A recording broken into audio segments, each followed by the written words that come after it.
8 Şubat Perşembe günü Almatı polisi Doğu Türkistan'daki akrabalarının serbest bırakılması ve aileleriyle yeniden bir araya gelmelerini talep eden bir grup vatandaş için Çin konsolosluğunun yolunu bir kez daha kapattı.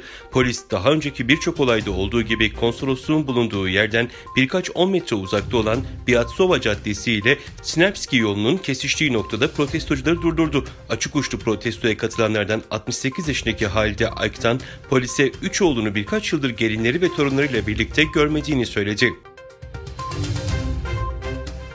Amerika Dil Bilim Derneği ve Nesli Tehlike Altındaki Diller ve Korunması Komitesi Uygur dili ve kültürünün korunmasına yönelik çabalarından dolayı dil bilimci ve yazar Abdülveli Ayup'a toplum dil biliminde mükemmellik ödülünü verdi. Abdülveli Ayup, profesyonel ve kişisel yaşamını Uygur halkının insani, dilsel ve kültürel haklarını savunmaya ve geliştirmeye adadı.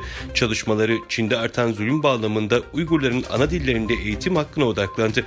2015'te Türkiye'ye hicret etti ve 2019'da Norveç'e gelen Ayup burada 2 yıllık İKORN ihtisası yaptı. Abdülveli Ayup, Norveç'te Uygur çocukları için hafta sonu dersler düzenleyen Norveç Uygur Komitesi ile çalışmayı da içeren çalışmalarına sürgünden devam etti.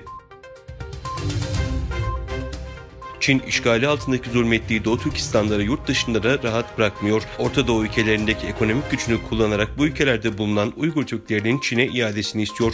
Bu doğrultuda İran yönetiminin Uygur Türk'ü Abdülhaşim Tursun'u Çin'e iade ettiği öğrenildi. Bilgilere göre Tursun'un Mart 2018'de İran İmam Hümeyni Havalimanı'nda gözaltına alındığı ve daha sonra Çin'e gönderildiği ortaya çıktı. Ayrıca Tursun'a hiçbir suçlama olmaksızın 15 yıl hapis cezası verildiği ve Doğu Türkistan'ın Yerkent şehrindeki bir cezaevinde olduğu öğrenildi. Arjantin milli takımının Mart ayında Çin'de oynamayı planladığı hazırlık maçı yıldız futbolcu Lionel Messi'ye ülkedeki tepkiler nedeniyle iptal edildi. Messi'nin geçen haftaki Hong Kong'daki özel maçta sahaya çıkmaması, gelecek ay Çin'in Hangzhou kentinde planlanan Nijerya ile oynayacakları hazırlık maçının programını etkiledi. Öte yandan Inter Miami ile Hong Kong bölge takımı arasındaki özel maça bilet alan futbol severlere ödedikleri ücretin yarısının iade edileceği açıklandı.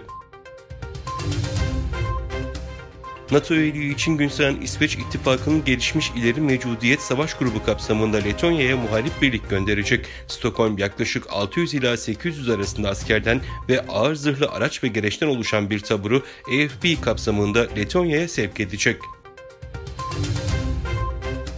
Pakistan ordusu komutanı beklentileri boşa çıkaran seçimde iki eski başbakanın zafer ilan etmesinin ardından ülkeye anarşi ve kutuplaşmayı geride bırakma çağrısı yaptı. Sonuçların büyük ölçüde açıklanmasıyla birlikte hapisteki eski başbakan İmran Han'la bağlantılı bağımsız adaylar çoğu sandalyeyi kazandı. Ordunun desteğine sahip olan eski başbakan Nawaz Şerif ise diğer partileri koalisyonda kendisine katılmaya çağırdı.